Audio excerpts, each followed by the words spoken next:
महाभारतातील कर्ण तर आपल्या सर्वांना माहीतच आहे. तर ह्या महाभारतातील कर्णाला आपल्या जीवनामध्ये खूप सारे शाप मिळाले होते. ते कोणी दिले होते, काय होते, त्याने ते कशा प्रकारे भोगले, ह्या सर्व गोष्टी आपण या व्हिडिओमध्ये बघणार आहोत. एकदा महारथी कर्ण रथावरून जात असताना चुकून त्याचा बाण एका गायीला लागला. हे एका ऋषीने पाहिले आणि तो कर्णाला म्हणाला, तुझ्यामुळे त्या गायीचे वासरू तिथे तळमळत आहे.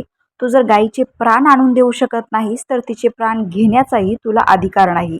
जा, मी तुला शाप देतो. ज्या रथावर बसून तू हे कर्म केलंस त्या रथाचं चाक तुझ्या निर्णायक युद्धाच्या वेळी जमिनीत रुतेल किंवा फसेल आणि तू हतबल होशील. दुसरा शाप. कर्ण क्षत्रिय नाही म्हणून द्रोणाचार्यांनी त्याचा गुरु होण्यास साफ नकार दिला. तेव्हा कर्ण परशुरामांकडे गेला व आपण क्षत्रिय कुळातले नसून ब्राह्मण आहोत, तुम्ही मला धनुर्विद्या शिकवा असे म्हणून त्याने परशुरामांना गुरु करून घेतले व धनुर्विद्येत निष्णात बनला. नंतर एका प्रसंगी कर्णाच्या मांडीवर गुरु परशुराम डोके ठेवून झोपले असताना अचानक एक विचित्र किडा कर्णाच्या त्याच मांडीला बिलवून चावू लागला. ज्या मांडीवर परशुराम डोके टेकून झोपलेले होते तो किडा इतका चावत राहिला की कर्णाची मांडी रक्तभंबाळ झाली. पण गुरुची झोपमोड होऊ नये म्हणून कर्ण त्याही अवस्थेत जराही हलला नाही. शेवटी कर्ण घामाघूम झाला आणि त्याच्या घामाचा थेंब गुरु परशुरामांच्या तोंडावर पडून ते जागे झाले व पाहतात तर काय, कर्ण रक्तभंबाळ अवस्थेत बसलेला दिसला. यावर परशुराम कर्णाला म्हणाला, तू मला जागे का केले नाहीस? अशा परिस्थितीत कर्ण म्हणाला, तुमची निद्रा भंग होऊ नये केवळ याचसाठी. परशुराम म्हणाले, स्वतःला ब्राह्मण म्हणवतोस पण ब्राह्मण इतका संयमी असूच शकत नाहीस. तू नक्कीच क्षत्रिय असून तू हे सत्य माझ्यापासून लपवलेले आहे. जा, मी तुला शाप देतो. मी शिकवलेल्या धनुर्विद्येची जेव्हा तुला सर्वाधिक आवश्यकता असेल तेव्हा ही विद्या तू विसरशील व ही विद्या तुझ्या काहीही कामी येणार नाही. महाभारताचे युद्ध सुरू असताना जेव्हा कर्ण अर्जुन घनघोर युद्ध सुरू झाले तेव्हा हजारो बाणांचा वर्षाव केला गेला. अर्जुनाने बाण मारला की कर्णाचा रथ 6 पावले मागे जात असे आणि कर्णाने बाण मारला की अर्जुनाचा रथ केवळ 3 पावलेच मागे जायचा. हे सर्व पाहून श्रीकृष्ण हसू लागला व कर्णाची स्तुती करू लागला. अर्जुनाने याचे कारण विचारले की मी बाण मारला तर कर्णाचा रथ 6 पावले मागे जातो आणि कर्णाने बाण मारला तर आपला रथ 3च पावले मागे जातो. तरीही तुम्ही कर्णाला श्रेष्ठ का मानताय? श्रीकृष्ण म्हणाला, अर्जुना, तुझ्या रथात जी शक्ती बसून आहे त्याची तुलना किंवा कल्पना जाणीव नाहीये. मी जर ह्या रथात बसलो नसतो तर तुझा रथ कर्णाच्या बाणापुढे टिकूनच राहिला नसता. तात्पर्य एकच, भगवंताच्या अस्तित्वाचा प्रभाव अलौकिक असतो. घनघोर युद्ध सुरू असताना श्रीकृष्ण अर्जुनाला म्हणाला, हा योद्धा दिव्यास्त्राचा प्रयोग करण्यायोग्य आहे. दिव्यास्त्र चालव.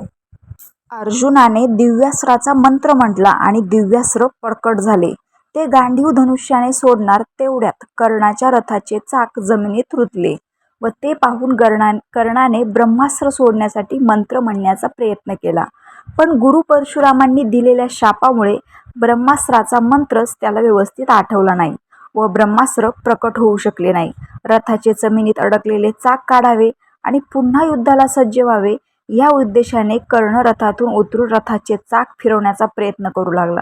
परंतु ऋषीच्या शापामुळे जमिनीत अडकलेले रथाचे चाक सहजासहजी फिरत सुद्धा नव्हते आणि समोर अर्जुन धनुष्याला दिव्यास्त्र लावून सोडण्याच्या तयारीतच होता. श्रीकृष्णाने अर्जुनाला दिव्यास्त्र सोडण्यास सांगितले पण अर्जुन रथावर होता आणि कर्ण भूमीवर होता. हे कारण दाखवून अर्जुन म्हणाला, मी युद्ध नियमांचे उल्लंघन करू शकत नाही. यावर भगवान श्रीकृष्ण म्हणाले, कर्ण महारथी आहे. तो स्वतःसाठी दुसरा रथ का मागवत नाही? आणि अभिमन्यू वधाच्या वेळी कर्णाने कोणत्या युद्ध नियमांचे पालन केले होते? एकट्या शस्त्रहीन अभिमन्यूला 7 महारथींनी एकसाथ मिळून ठार मारले होते. हे विसरलास का तू? दुर्योधनाच्या प्रत्येक कपटात कर्णही समान भागीदार होता. अभिमन्यू वधात सहभागी होऊन कर्ण दुर्योधनाच्या ऋणातून मुक्त झाला आहे. त्याचा वध तू केलाच पाहिजे. भगवान कृष्णाचे एक कठोर बोल ऐकून अर्जुन त्वेषात आला आणि त्याने कर्णावर दिव्यास्त्र सोडले. आधीच कवच कुंडल दानात देऊन बसलेला महारथी सूर्यपुत्र कर्ण आपलाच कनिष्ठ भाऊ कुंतीपुत्र इंद्रपुत्र अर्जुनाकडून वीरगतीस प्राप्त झाला. थोडक्यात मारला गेला. दुर्योधन, दुःशासन, शकुनी इत्यादीच्या कुसंगतीत जीवन जगलेला कर्ण सूर्यपुत्र असूनही सतत अपमान, निंदेस पात्र ठरला.